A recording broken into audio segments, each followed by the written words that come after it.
శ్రీ మొగలిచెర్ల దత్తాత్రేయ స్వామి వారి దత్తబోధలు 10వ బోధ భోగత్యాగము. మొగలిచెర్ల అవధూత శ్రీ దత్తాత్రేయ స్వామి వారు వారి తదుపరి సాధన కోసమని శ్రీధర్రావు గారి దంపతులతో పాటుగా మొదటిసారి మొగలిచెర్లకు ప్రయాణమైన ఘట్టం మీ అందరికీ జ్ఞప్తికి ఉండే ఉంటుంది. ఆ రోజు స్వామివారు శ్రీధర్రావు దంపతులతో పాటుగా మొగలిచెర్లకు వస్తాను అనగానే శ్రీధర్రావు గారు అడిగిన మొట్టమొదటి ప్రశ్న, స్వామి, మేము ఎద్దుల బండిలో వచ్చాము, మీరు అందులో రాగలరా అని.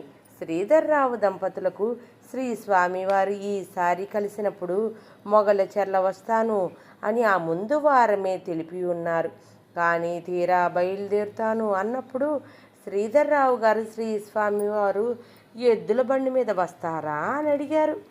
శ్రీ స్వామివారు అప్పటికే వారి సాధనా ప్రక్రియలో శరీర వ్యామోహాన్ని జయించి దిగంబరిగా మారిపోయారు. ఆసరికే చెక్కా కేశవుల గారికి సాక్షాత్తు జగన్మాత అనుభవాన్ని చూపించగలిగే స్థాయిలో ఉన్నారు.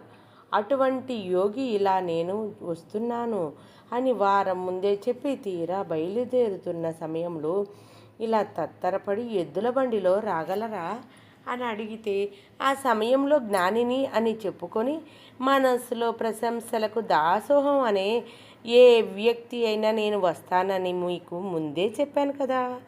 నా రాకకు సర్వాలంకృతమైన పల్లకీని తీసుకురాకుండా హేళనగా ఎద్దుల బండిలో రాగలరా అని అడుగుతున్నారా? అంతేగాక నాకు దారి మొత్తము పుష్పాలను పరిచి మంగళ వాయిద్యాలతో నా రాకని ప్రకటించాల్సిన మీరు నేను బయలుదేరుతాను అంటే సన్నాయి నొక్కులు నొక్కుతారా అని కన్నెర్ర చేసి నిప్పులు చెరిగేవారు. కానీ స్వామివారు ఏమన్నారో తెలుసా? శ్రీధర్రావు గారు, నేను కూడా వ్యవసాయ కుటుంబం నుంచి వచ్చిన వాడిని, నాకు ఎద్దుల బండిలో రావటానికి ఎటువంటి ఇబ్బంది లేదు అని ముందడుగు వేశారు ఆ మహానుభావుడు. లక్ష్య సిద్ధి ముఖ్యము, కానీ మధ్యలో ఈ ఆడంబరాలు ఆహ్వానాలు ఇవన్నీ ఎందుకు అనుకునే నిడారంబరమైన యోగి శ్రీ స్వామివారు. అవునులే, అసలు ఈ కారణ్యములో శరీరాన్ని జంతు బాధ నుంచి తప్పించుకోవటానికి చిన్న వస్త్రమైన కప్పుకోని శ్రీ స్వామివారు దేహానికి సుఖాన్ని ఇచ్చే పల్లకీని కోరుకుంటారా? లేదు, కోరరు కాక కోరరు. ఋషివాక్యం స్కంద పురాణములో చెప్పబడిన శ్రీ గురుగీత అనే మంత్రరాజమునందు పరమేశ్వరుడు జగన్మాత అయిన పార్వతీదేవితో ఈ విధముగా బోధిస్తున్నారు. శ్లోకము: కృమికోటి బిరావిష్టం దుర్గంధమలమూత్రకం శ్లేష్మరక్తత్వచామాంసైః నదం చ ఏతద్వరాననే. అర్థము: ఓ పార్వతి, ఈ శరీరము కోట్ల కొద్ది క్రిములతో, దుర్గంధమైన మలమూత్రములతో, శ్లేషము, రక్తము, మాంసము వంటి వాటితో కూర్చబడి ఉన్నది. ఇది అశాశ్వతమని తెలుసుకోసుమా.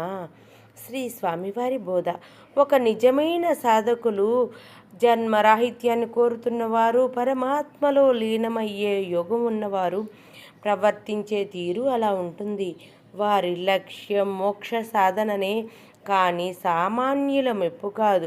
అంత ఉన్నతంగా ఉత్కృష్టంగా ఉంటుంది ఆ నడవడిక. ఈ దేహమే పడిపోయిందనే జ్ఞానికి ఇహ దేహ ప్రీతి ఎక్కడిది? కనుకనే ప్రాపంచిక భోగ త్యాగం అనే బోధను వారి ఆచరణ నుండి గ్రహిద్దాము. ఓం ద్రాం దత్తాత్రేయాయ నమః.